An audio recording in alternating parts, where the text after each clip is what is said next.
Good afternoon, everyone. It's such a delight to welcome all of you. I wish I could say welcome on a very sunny afternoon, but we can't. Nonetheless, we have a very interesting talk for you. First, on behalf of our co-director, Dr. Lara Kubzanski of the Lee Kum-Sheung Center and myself, we want to welcome you to this almost monthly webinar series. This series of webinars has been focusing on social determinants of health. And we have had a number of interesting speakers joining us. For more information on the program and our other activities at the center, please feel free to go to the Lee Kum-Sheung Center's website. You'll find a lot of resources there, as well as a list of activities of the program. Including our symposium on longevity and positive health that we had one session on a couple of weeks ago. We have one more session on November 10th. So you'll get a lot of information on the website. Please feel free to go to the website and look for the information. Today, I'm delighted to have and welcome Dr. Vikram Patel. A number of you actually don't need, his introduction. He is very well known. He is the Pershing Square Professor of Global Health and Wellcome Trust Research Fellow at Harvard Medical School. He also has an appointment in Global Health and Population in our school at the Harvard T.H. Chan School of Public Health. He has appointments in a number of other places, including the London School of Hygiene and Tropical Medicine, where he was before he came here. And Dr. Patel is the founder or co-founder of Sangath, which is an Indian NGO which provides evidence-based mental health services in India at scale. If you have not had a chance to look at the website of Sangath, I strongly encourage you to do that. It's just quite incredible how the scale at which the work is done, especially drawing on evidence base. No wonder it was recognized and by MacArthur Foundation for creative and effective institutions, as one of the creative and effective institutions. Dr. Patel has received a number of awards for his work. I won't list all of them here. It will take the entire hour. But a couple of them may be of interest to folks here. He received the Sarnat Medal from the National Academy of Medicine, the Chalmers Medal from the Royal Society of Tropical Medicine and Hygiene, UK. He was also listed in Time Magazine's 100 Most Influential Persons of the Year in 2015. His work is on the burden of mental disorders, their association with poverty and social disadvantage, and the use of community resources for the delivery of interventions for the prevention and treatment of mental health, mental disorders. So I'm so delighted, Dr. Patel, you can join us, and we will look forward to your talk. Thank you. To the audience, if you have any questions, please type them into the chat box. We are monitoring your questions in the chat, and we will pose those questions to Dr. Patel. Or you can raise your hand in the participants list, and Jamie can unmute you, and you can ask the question yourself. Okay, Dr. Patel, welcome. It's all yours. Thank you. Thank you so much, Vish, and thanks to the Center for the opportunity to speak at these monthly webinar series. Now, I debated long and hard about what exactly I would speak about, because there's a few different topics that could overlap with the overall theme of the Center, which I know is very much focused around social determinants and well-being. But I decided that actually what I would really use this opportunity to do is to really introduce the ideas around how we might reimagine and transform the care of mental health problems. I know that's a little bit more in the kind of realm of illness, which may be a little bit at the extreme end of the dimensions. But I think, as I will indicate later on in my remarks, that actually we must see mental health and well-being as a dimensional attribute, at one end of which is mental ill health and suffering. And that's really what the focus of my presentation is going to be. Now, one of the if there was a positive thing to come out of COVID-19, the pandemic, it has been the importance that it has given to mental health. Let's be quite honest, if one has to think about all the health issues that have been dominating our headlines, no doubt the bulk of them are to do with the virus and how to control it and prevent it and so on. But the next most common issue has really been about the mental health consequences or effects of living in a pandemic. And I think these are just some of the examples of concerns that often come up. They're often spoken about. And again, I'm not going to go into any one of these in any detail, but it's important to remember that there are, of course, huge contextual variations as well here.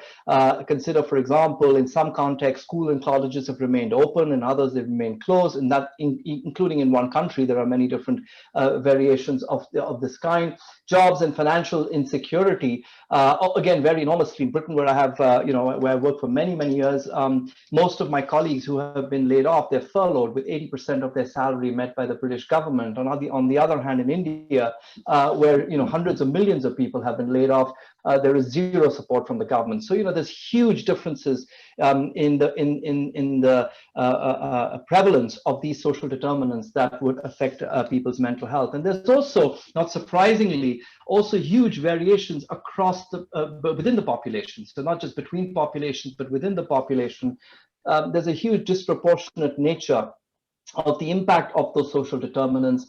And I've just listed some of these groups. As you can see, when you add up all these groups, clearly they pretty much cover the whole population. But I think what's important is to recognize the specificities in each of these groups when one thinks of the mental health consequences of the pandemic, because also that would help us think about how one might actually address those specific groups, what are the needs that we need to address, and also the strategies at a population level for addressing mental health and well-being. Obviously, the overarching groups of concern are low-income groups more generally, because they have far fewer resources to fall upon when the pandemic, for example, affects employment. But many other groups have been affected in different ways. And I also wanted to just point out the concerns about children and young people. I mean, young people in particular, I have to say, are a group that we should be particularly concerned about, not least because their lives have been totally disrupted by the pandemic. And ironically, of course, young people are amongst the least at risk of the virus itself. So it's a very curious kind of paradox here. We've essentially shut down colleges, removed employment, stopped people from socializing, all fundamentally key aspects of the developmental stage of being a young person. But at the same time, the virus itself poses almost zero risk in terms of serious health problems to the same demographic. So it's a real disjunction there. Now, the question really is, do all these uncertainties and all these pressures actually translate into real figures that reflect the increased burden of mental health problems in different parts of the world? And I'm going to restrict my remarks to a large extent on the US for this part of my talk, because that's where the data are actually very good. There are also temporal data. There's also similar data now emerging from many other high-income countries. The amount of data from the global context, though, is still extremely small. And so this particular slide comes from the MMWR, which I'm sure all of you know is one of the most prestigious weekly reports on epidemiological reports on the burden of various health conditions. This is produced by the CDC. And this is already a few months old, but it was well into the pandemic in the US when this survey, which is a population-based survey, was conducted. And the prevalences you will see now are actually weighted for the general population. So if we first look at on the left-hand side, you'll see the prevalence of anxiety or depressive disorders. These are the most extreme forms of emotional conditions that you see in the population. And on the right-hand side, you'll see suicidal behavior measured through serious suicidal planning. And so here you can see the prevalence for the whole population in green and for young adults in blue. And it's pretty obvious, the slide really speaks for itself, that there are astonishingly high rates in the general population, but look at the bars for young adults. It's almost hard to comprehend. It's almost like the norm that you have a mood or anxiety disorder, it turns out in this survey, if you were 18 to 24, because 2/3 of people met criteria that the CDC set. But even at the more extreme end, about a quarter of all young Americans in this survey had seriously considered ending their lives in the last 30 days. If we broke down these same figures by different racial minorities in the US, you will see actually slightly higher rates, not that much dramatically higher than the general population for African Americans, but much higher for Hispanic Americans. But of course, we all know that poor mental health is often very strongly linked with social class. And I think the one indicator of social class that the CDC survey included was educational level. So I extracted the data for the least educated population or group in that survey, which is education less than a high school diploma.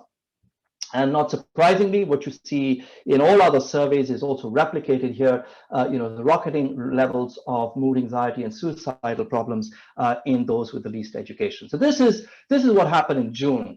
I know there will be these data are being continuously collected, and I'm sure we'll get a report again in the coming weeks or months. But it's important to bear this in mind as we think about the burden of mental health problems that lie ahead. And what lies ahead, if the work of the Nobel Prize winning economist Angus Deaton and his colleague at Princeton, Ann Case, is borne true, then I think we're facing a real challenge. It's a perfect storm, really. The book I'm referring to here, which was published in April, really is an interesting. It's not just interesting; it's a terribly important book in the context of the situation we're in right now. It's an economist's view, of course, of premature mortality that occurred in the decade following the financial recession in the US in 2008, where I think many of you will be familiar. For one particular demographic, young and middle-aged white Americans, mainly in the Rust Belt states, found a flattening and even a reduction in life expectancy, which is completely opposite to what all other rich countries, wealthy countries observed during the same period. And their analysis showed that this was almost entirely driven by suicide and opioid use, but also alcohol use, so substance use more generally. And it's interesting that the title of their book is quite prophetic. It's about despair, not about hunger, because none of these individuals were actually homeless or going hungry. They just simply lost any hope for their future because the jobs in their neighborhood and their worlds had totally transformed thanks to the financial crisis. Now, this time around, the situation is going to be potentially much worse. And the reason for that is that the whole world has been affected, whereas with the financial crisis, actually most of the world was immune because the US was in a small group of countries that had deregulated its banking sector, but the rest of the world had not. And so the rest of the world actually survived quite well and actually pulled the US out of its economic hole. But this time around, the US, along with the rest of the world, is just as badly affected. So I think we're going to, unless something dramatic is done at the social determinants end, unfortunately, we're going to see potentially a very, very grim harvest of deaths of despair in the weeks, months, and years ahead.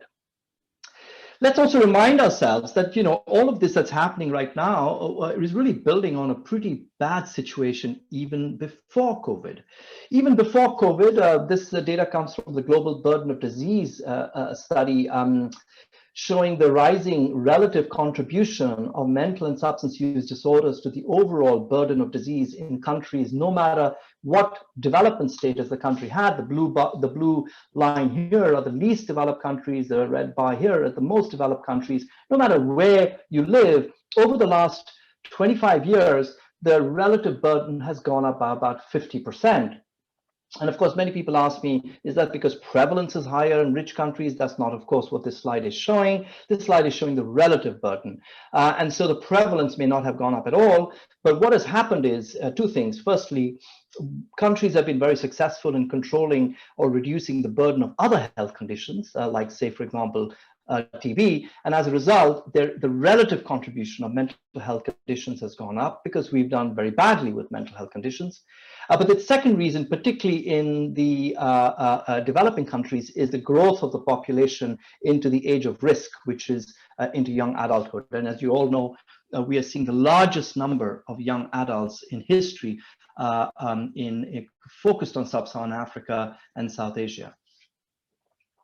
In the US, looking at a much harder indicator of poor mental health, you can see that in 2018, at least 2 years ago, suicide was already the second leading cause of death in young Americans. Many unintentional injuries are also linked to poor mental health, particularly linked to substance use. And so actually, the first and second leading causes of death were both related to behavioral or mental health issues. You can see the contribution of suicide reduces with age. And it's interesting because when you look at suicide as a standalone cause of death, you will often see that the risk is greatest in old age. But when you look at mortality by age groups, you will see that the biggest contribution of suicide actually occurs in terms of relative contribution in younger age groups. And I think this is a global picture, as is evident in this slide, which again comes from the Global Burden of Disease study, which shows you the burden of mental and substance use disorders. This is in the blue bar here. And self-harm, which is the gray bar. I'd ignore these red bars. These are to do with neurodegenerative disease. And you'll see that this is a global slide, and you'll see the DALYs, the disability adjusted life years. You'll see there is a dramatic increase in the relative contribution of DALYs in the age groups of between 10 and 40. And I think this is therefore a real reflection of the high risk of these conditions in this particular phase of life. Another thing that I think we should keep in mind is that the situation's been getting worse. We don't have very good temporal data on morbidity, but we certainly have pretty good temporal data on mortality related to suicide. And what you can see here is a staggering increase in suicide mortality in all age groups, but especially so in young adults, where suicide mortality has gone up by nearly 50% in the last decade. Now, some people may wonder, is this particularly an American phenomenon? And suicide data, temporal longitudinal suicide data, are very hard to get from most countries because of various reporting biases and inadequacies in the data. So one has to rely on a very few basket of countries that actually keep good suicide data. And those include other high-income countries. And here you can see what I was able to extract from their databases for England and Australia. Very similar pictures over exactly the same period of time in young people. In some cases, an 80% increase, as you can see, in young men in Australia over the last decade. I mean, these are astonishing figures. If you had to, for a moment, imagine that these were, let's say, mortality rates due to, say, breast cancer, for example, and imagine such a massive increase in such a short period of time, you would imagine there would be complete alarm bells ringing in every sector of society. It's quite fascinating how little people are generally aware that suicide mortality in young people around the world has been steadily rising, and rising quite dramatically in some countries in the last decade. Now, we can talk a lot about the social determinants, but I won't. But I'm happy to talk about this in the question time. There are very, very good pieces of evidence that indicate how and why these rises might be occurring. Another big issue to think about is the quality of care that people are receiving for mental health problems. This might be contributing to some extent to the rise in suicide rates, but of course the social determinants are much bigger drivers. But for now, as I said, my talk is going to focus mainly on care. And so let's look at the access to care. And here you see data that's actually just been published day before yesterday. And I was very happy that Daniel Vigo, who is actually at the School of Public Health and did his doctorate there, and who was one of my mentees and is now at UBC, is the lead author and very kindly produced a slide for me for today's talk. And what I'd like you to see is that in low and middle income countries, the proportion of people with depression, the most common mental health condition, only about a third or a quarter actually had contacted a mental health service provider in the previous year. These are data taken from the World Mental Health Survey. So these are large numbers of surveys led by Ron Kessler's group.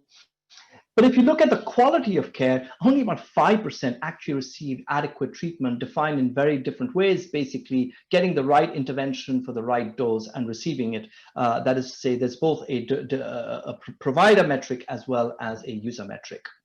So astonishingly low levels of access to quality care in terms of evidence-based interventions.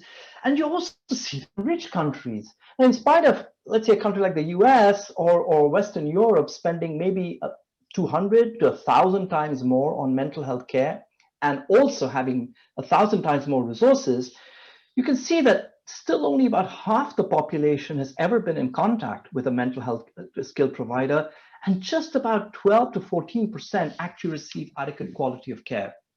And I think it's important to keep this in mind because it suggests that the model of care that has been largely adopted in the West, which is heavily biomedical, it is heavily dominated by specialist providers, typically working in hospitals and clinics, is unlikely to be affordable or indeed even effective in improving access to quality care.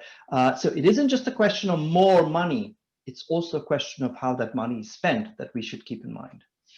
And that takes me to the second part of my talk, which is the opportunity that we have to reimagine and transform mental health care. And here I'm going to now switch from North America to really the global South, which is where I believe some of the most exciting innovations in reimagining mental health care have taken place in the last decade. And as you will see, the good news is some of those innovations are now coming home, as it were, to the US.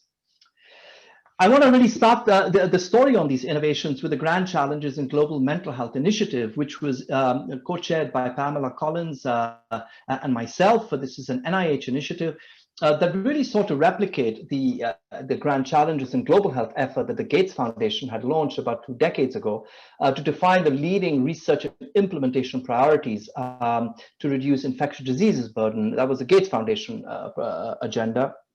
So NIH applied the same methodology, invited Pamela and I to lead this group for the NIH to apply the same Delphi priority setting methodology. We assembled what is now the largest and most inclusive group panel ever, more than 400 stakeholders across all the disciplines concerned with mental health, from neuroscience to social scientists, etc., but also global from around the world. And in a systematic priority setting exercise, identified the leading research priorities, which, if addressed, could contribute significantly to the reduction of the burden of suffering due to mental health problems. Now, not surprisingly for me, but perhaps surprisingly to some people, all the leading priorities were not discovery priorities. It wasn't about let's discover the new gene about well-being or a new molecule, but actually doing better with the knowledge we've had in some instance for decades on how we could promote mental health, prevent mental health conditions, and improve access and recovery, access to quality care and recovery from mental health problems. They were all basically implementation science priorities. So over the last decade, since the publication of this report, about at least a back of the envelope calculation would suggest about $500 million of new money has been made available from a range of funders, supporting what I think has been the most flourishing community of global health research anywhere and really around the world, which has really transformed our understanding of what it means to actually deliver mental health interventions, whether it's clinical or preventative. That we can now know that we can do so in an effective and acceptable way in any setting in the world, no matter what resources they have. Because the word resource historically has always intended to mean a specialist resource. But what this particular evidence has shown, more than 100 randomized control trials now, is that it is whatever resource is available in the community that can be marshaled for either preventative work or for clinical intervention work. In other words, we change the narrative from saying we don't have enough resources to asking the question, how do we use the resources every community has, people, to actually become involved in the mental health agenda? In doing so, I believe that this global mental health program, this whole initiative really, which has involved thousands of researchers across the world, and also it's worthwhile pointing out how much of this is actually led by people in the global South. I think this is a singular I think it's a singular thing to be proud of in global mental health is that much of this work is led from the global south, which is, not exactly the way it used to be, and it continues not to be for a lot of global health more generally. It's redefined mental health care in many ways. For example, I'll just give you examples in the interest of time. In the what, typically these are much more pared down interventions. They usually combine psychological with social interventions, recognizing that social determinants are frequent accompaniments of mental health problems, and just dealing with the symptoms is never going to be an adequate solution. And so the what is oftentimes a simplified, mechanistically informed psychosocial intervention, where typically anywhere the person is, you meet the person where they're at rather than ask them to come to a clinic. Typically, these sort of interventions are delivered at home, in schools, and community centers. And of course, with the digital revolution happening in a limited way, it has to be said, on people's devices. The WHO, pretty much anyone who has a calling to be involved in mental health related work. And of course, this is the hallmark of task sharing and global health more generally. Much of my own work has been done with lay people, but I know that many other programs have worked with nurses, midwives, teachers, religious leaders, etc. And how it's important to remember that what we're doing really here is building the base of the foundation of a mental health care system, which is in the community. And clearly, this has to work in a coordinated way with the rest of the biomedical system. What we're really trying to do is to build capacity at the base of the community, and this requires a careful elucidation of competencies and quality indicators, because this is critical to ensure not only that the program is sustainable and it's going to have impact, but also that there is trust with other stakeholders who are concerned with mental health. About 10 years ago, if I had to say that, we're going to deploy lay people or community or health workers to deliver mental health care interventions, I would have been shouted out by many, many people. But today, actually, this evidence has transformed policymaking at the highest level. The World Health Organization, the World Bank through the DCP program, and most recently, the World Health Organization's Independent High-Level Commission on NCDs, which for the first time now embraces mental health, have all pronounced this radical re-envisioning of mental health as, in fact, the most important, the most scalable, the most cost-effective, the most recommended strategy, not least because it means we don't have to wait for decades to train more expensive and highly qualified mental health professionals. We can do a lot in the interim.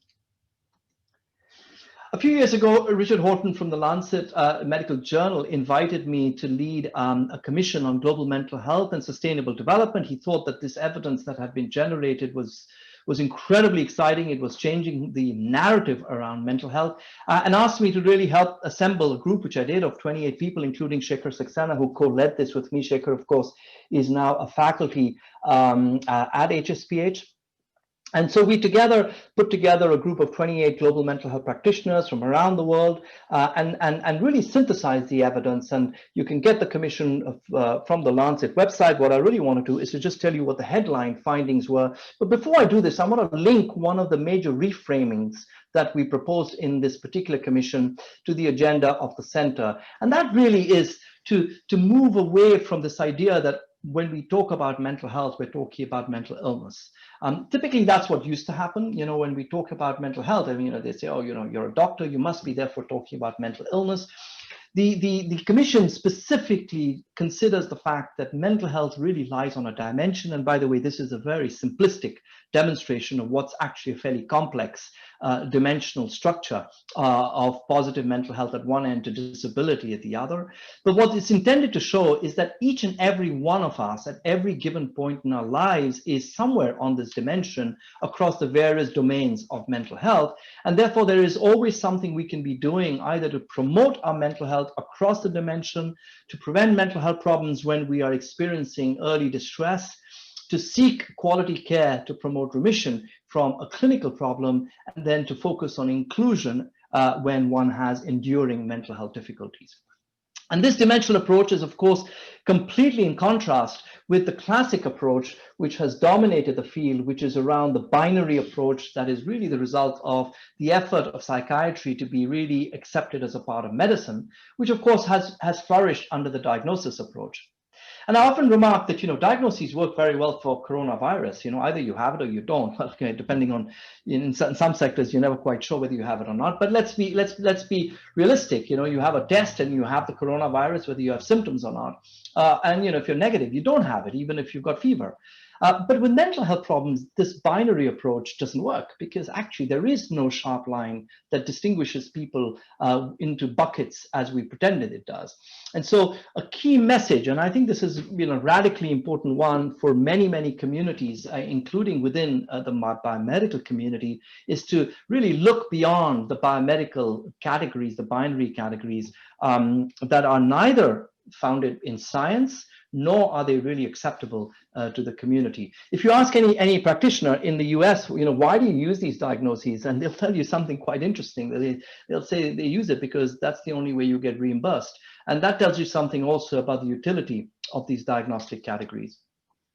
What the dimensional approach allows you to do also is to start imagining how across this dimension actions can be taken from prevention through to recovery. For prevention, clearly the evidence that we capture targets mainly the structural and social determinants across the life course, but especially in the first 2 decades of life.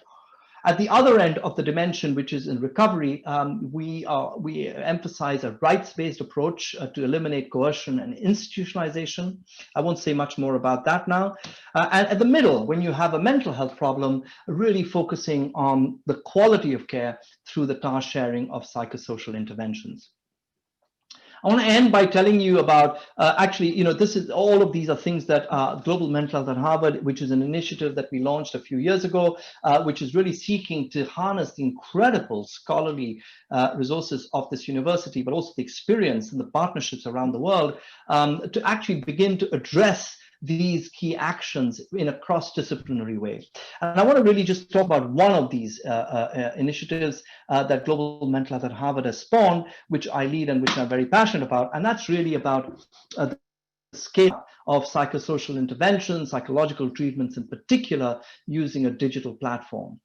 Now, for those of you rolling your eyeballs thinking, oh my God, another digital platform, let me just clarify here that I'm not talking about a digital solution for a person with a mental health problem to solve their own problem. No, this is actually a digital solution for people in the community health workers, teachers, any kind of non-specialist who wants to learn, master, and then deliver evidence-based psychological treatments with quality. So it is not a sort of, as it were, a beneficiary-facing platform, but a provider-facing platform.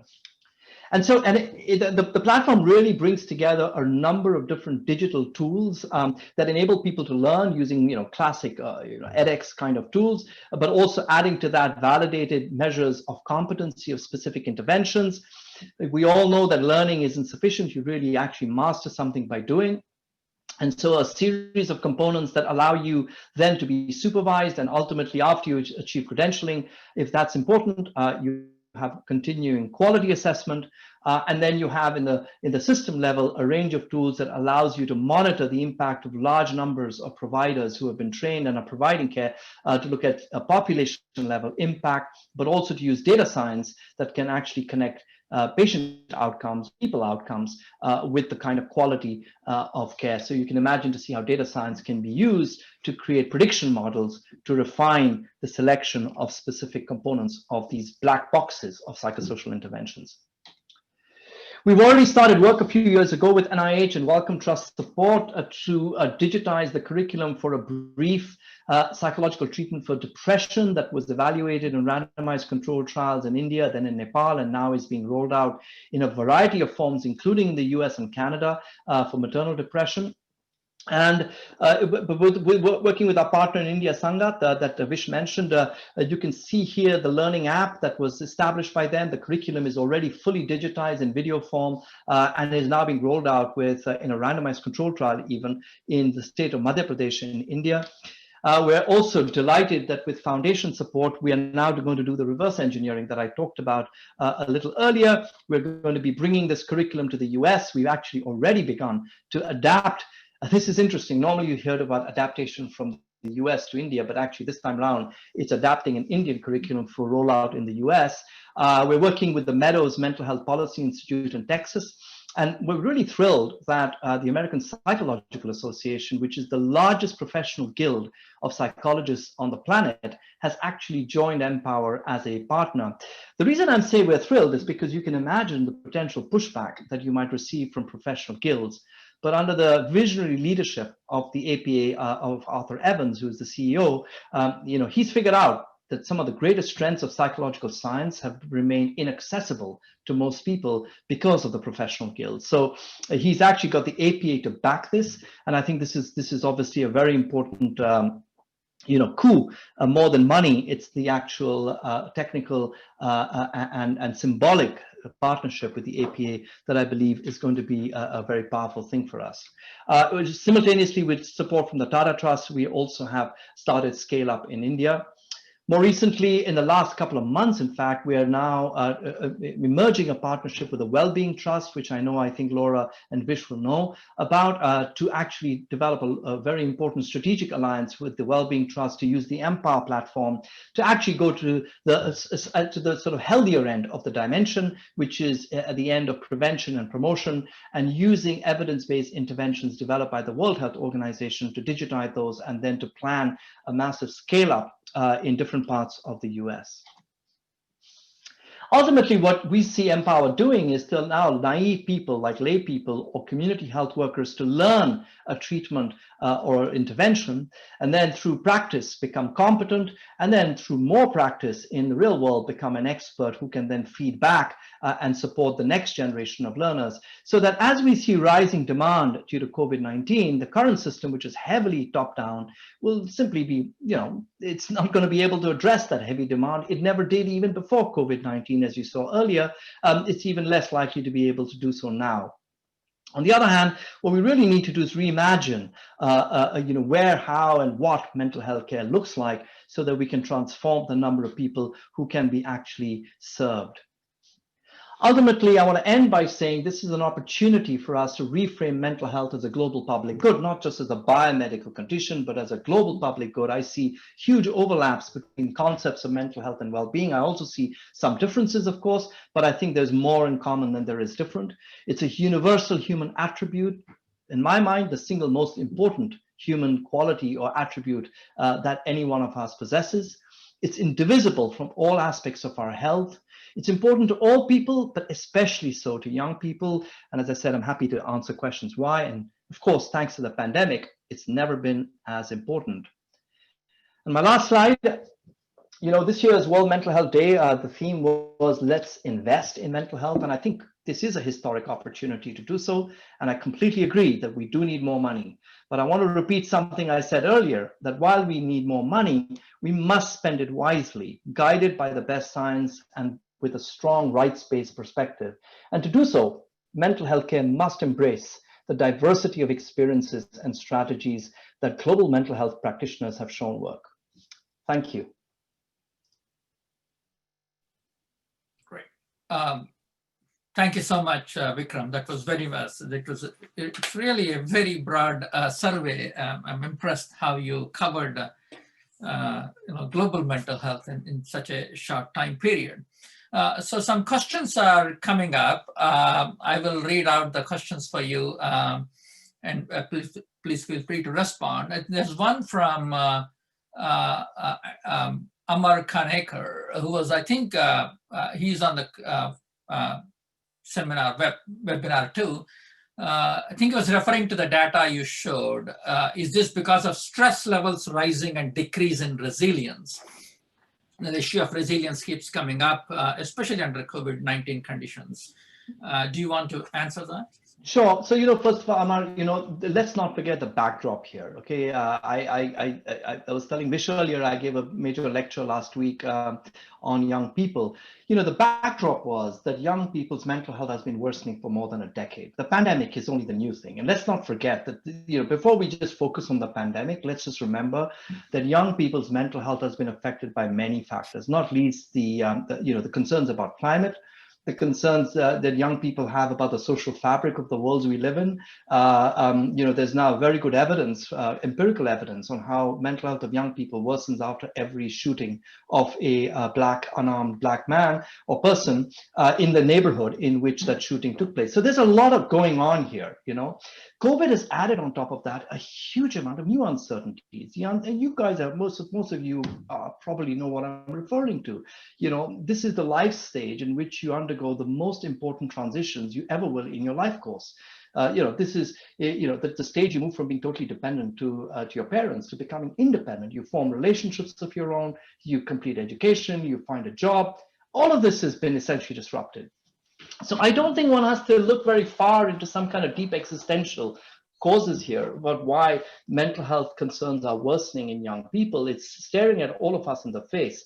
The thing that I actually do worry about, Amar, and the question to ask is why society is so completely, as it were, completely ageist here. We haven't even begun to have conversations about young people in a really meaningful way. Everything has been clouded by only one question: how do we control the spread of the virus? Which I think is a very important agenda, by the way. So I think that is extremely important. But I don't think we've had a good enough conversation, which is depoliticized, which is extremely important, on the role of educational institutions, for example, and what role they play in helping young people restore some degree of resilience and balance in their lives. Great. Thank you, Vikram. There are again, to the audience, please feel free to post the comments, questions in the chat. We are monitoring them. There is a comment. I don't know whether you want to react to it. It's a comment. It's not specifically a question, from Dr. Satbir Khalsa, which basically is arguing that prevention of the underlying risk factors, including stress and emotion regulation, is necessary to prevent genesis of these diseases. And he was asking whether mind-body practices such as yoga and meditation, which have been shown to be effective for these risk factors, could be implemented in children and adolescents. Yeah, I definitely think so. I mean, I think, yes, your question has the answer in it. And I absolutely do think that teaching young people techniques for better emotional regulation, there's a whole range of them. There's also at the very sort of one psychological technique is problem solving, which is, again, very similar. What it really enables young people to do is to really separate their emotional reaction from the problem that they're actually facing and be able to pause before they act impulsively. Mindfulness is another great technique as well, for which there's a growing evidence base. But if I do think that we can't see these in isolation from the larger social environmental interventions. They have to be seen as being part of a package of interventions. We just completed a very large trial in India involving 75 schools and 15,000 adolescents in secondary schools. We followed them up over 2 years, and we were able to show that, that purely an environmental intervention, that's important for me to emphasize here, an intervention that promoted the agency of these secondary school students to identify problems in their school and to be enabled and empowered to actually take actions, not only to complain about school issues, but also to see action taken on them, dramatically reduce violence in schools and improve mental health and resilience. So I think we must see individual focused interventions such as mindfulness and so on as one of a suite of opportunities we have to build resilience and promote mental health in adolescents and young people. Thank you, Vikram. There are other questions and comments coming up, but I want to take the privilege of moderating this session and ask you one question, which is, and then I'll go to the questions in the chat box. So I want to push you a little bit and ask you, given the COVID-19 situation and the focus on what is happening in very negative sense, right? So I'm recalling when I looked at your data, I suddenly recalled the book, Durkheim's Suicide, which really talks about this notion of larger anami, larger social conditions leading to that kind of a most private of the acts. And the question I have is, under these conditions of general anami and helplessness, I mean, how can we promote positive health, sense of purpose in life, or optimism, or other kinds of things, so. Yeah, well, I really wish this is the big question of our times. And, COVID is not the only thing that our society has been fractured by. I think COVID has exacerbated some of the historic inequalities in our society. I mean, there's no question, as I mentioned, the disproportionality with which the pandemic has affected people in the population mirrors actually historic inequalities. In fact, tomorrow, for those of you interested, there's a brown bag seminar hosted by GHP on the impact of COVID-19 on African Americans, and I'm going to be speaking on Dalits in India, and there's a third speaker in Brazil, I think. And so I think this is important. It's amplified those inequalities and uncertainties. I think, in my naive view, this is outside the narrow realm of any one discipline, and perhaps the best realm in which this lies is a political realm. How do political leaders actually work together to build solidarity at a time of a national crisis? And God knows that this country is probably the worst example of any that I can think of in which a pandemic has been politicized. And I can't imagine anything more counterproductive than that. And so I do worry. I do think that if we have to build that, combat Durkheim's anomie, we need our political leaders to create a sense of solidarity. And I'll tell you, this is why during war, which is probably the only time that every political party gets together, with exceptions, actually suicide rates fall. And the sense of national well-being increases. It's very peculiar. You think at wartime it should be the opposite. But at wartime, actually, the historical data suggests that things actually get better. And it's because people finally feel that there is some common purpose that binds everyone together, and that's protecting your nation. Unfortunately, that's not happened with the pandemic in many countries. And I say the same in India. I see exactly the same. There was complete political unity around things like the mask. There's never been that thing, but there's been a huge political disunity around the lockdown and the impact it's had. So, I can see there's a similar kind of resonance. Brazil, another, outstanding bad player in the COVID league. Again, you see exactly the same thing. Thank you. Yeah, I was thinking of a Zimmel effect, the George Zimmel's notion of whenever there is an external threat, internal solidarity and cohesion improves, So I actually expected that to happen with COVID-19, and unfortunately, that has not been the case here, at least. So let me suggest, Vish. Actually, this was a proposal that I made to a colleague in HSPH, and which is that maybe what you should be doing is looking at analyses on at the ecological level of indices of social capital and trust. And there are these different kinds of global surveys. They're not perfect. Nothing is perfect in this area, and COVID mortality. And I'd be interested to see what the results are. But if I had to hypothesize, I would see that there would be probably a stronger correlation than any other public health measure, whether you wore masks or not. I think the single biggest predictor will be to what extent do people trust their politicians and trust each other. And I think that would be an interesting analysis if those data existed, Interesting. A few more questions have come up. Barbara is asking, if we consider one level up from providing mental health care, how can we help people simply be kinder and reach out more? Yeah, well, I think kindness is actually mental health intervention, and when I say we should move beyond the biomedical, that's exactly what I mean. Biomedicine it does it across the board, not just in psychiatry. Let me be honest with you. Let me give you the analogy with COVID-19. COVID-19, when it hit our shores, let me remind you, the single biggest narrative was plasma therapy and ventilators. Today, we're talking about getting partners in health to teach our contact tracers how to find cases and support you at home. It's fascinating. If Africa has escaped the worst, at least so far, it's because they've had a history of working in community settings and not medicalizing everything, partly because they don't have this top-heavy medical system that we have in the US. So I think it's important to remember that in mental health, probably more so than even in physical health, that simple acts of kindness, compassion, social support is such a powerful intervention for reducing premature mortality in both medical as well as mental health conditions. I think these are just examples of ways in which ordinary people can support each other and build resilience. Thank you. There's one more question, which asks, what strategies do you recommend for focusing on mental health interventions and systemic initiatives while also maintaining sight of the stories of the real people these interventions serve? So this is always a tension in my field, and I think it's a tension across global health, but especially so in mental health. If we assume that every story of mental health is a very unique personal one, and I do believe that that is the case, because if you think of the influences on our well-being, there's a combination of genes, an interaction between our genes, between the early life experiences we've had and our current life circumstances, all enmeshed within a social ecology of where we live. No two stories are the same. Even monozygotic twins land up having very different states of mental health.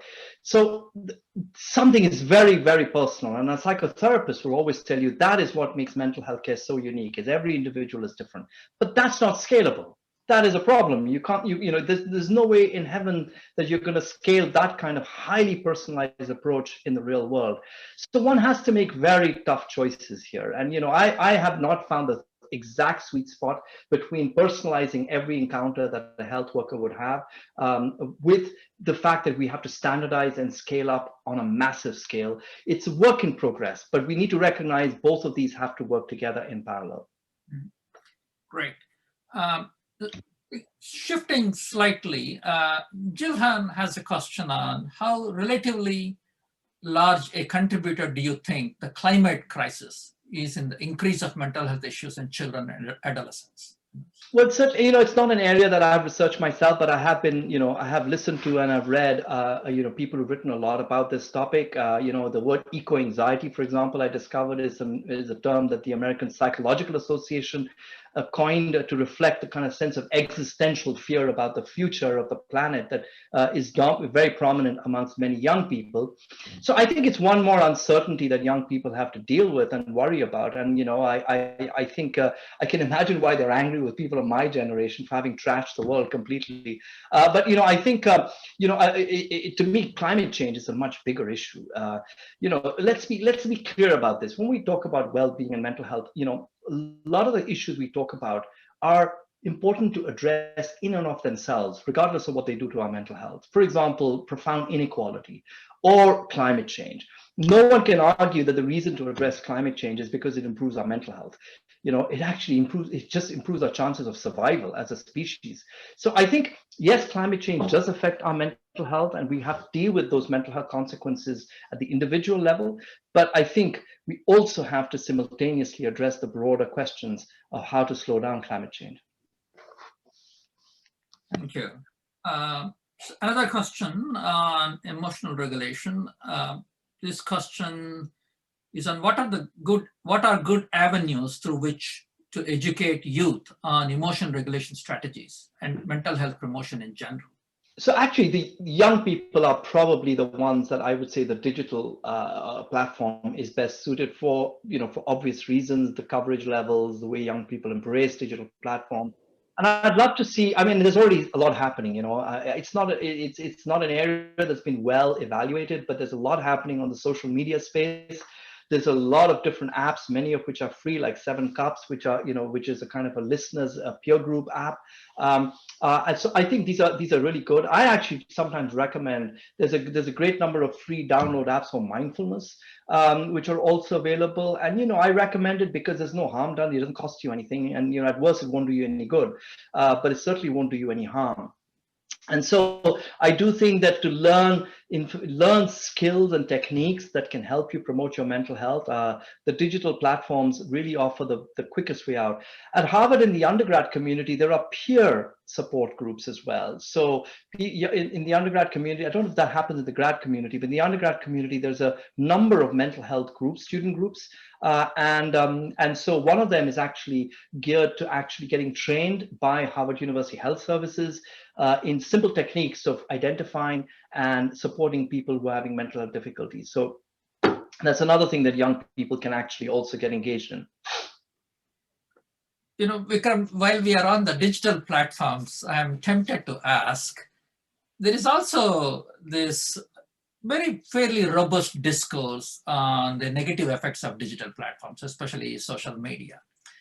Though I have I'm somewhat skeptical on the total focus on the negative sides, you know. But have you looked into it, or do you have any thoughts about it? You know, this entire notion of I do actually wish, because when I talk about environments, let's be clear, for young people, the most important environments that influence their well-being is the peer environment. Now, when you and I were growing up, our peers were people in the real physical world, and they were quite a small network. They were basically people you went to school with and people who lived in your neighborhood. That was your peers, right? And typically in your neighborhood and schools, people came from relatively the same social class. So you really had very little differences. There were some differences, but not dramatic, But with the new peer environment that young people are experiencing, which is only 10 years old, actually you can have many-fold more friends, most of whom you probably never meet. And you're never quite sure whether what they're posting is the truth. And so there is a huge space here for potential, losing your self-esteem because you don't feel as good as other people. And I think anyone on this webinar will know what I'm talking about. That said, you're absolutely right, Vish, that the jury is out on the good and the bad. And what I have seen from the Pew Research Center, for those of you interested, you should go up to their website and see the data they've collected. About a third of young Americans report feeling actually that social media has greatly improved their lives. And about a quarter say it's harmed them. And the rest are somewhere not quite sure either way or the other. But what it really shows is, unlike, say, for example, smoking a cigarette, which under no circumstance will ever be good for you, it is not a binary when it comes to social media. And maybe the right question to ask is not whether it hurts you or not, but what are the characteristics of the patterns of use or your characteristics as an individual that might help us predict whether social media is going to help you or hurt you. Certainly, the large-scale data analyses done by a group in Oxford show that the overall variance in population well-being accounted for by social media use is vanishingly small, and it's much smaller than, say, adverse childhood environments or other kinds of toxic peer environments, like, for example, violence in schools and colleges. Great.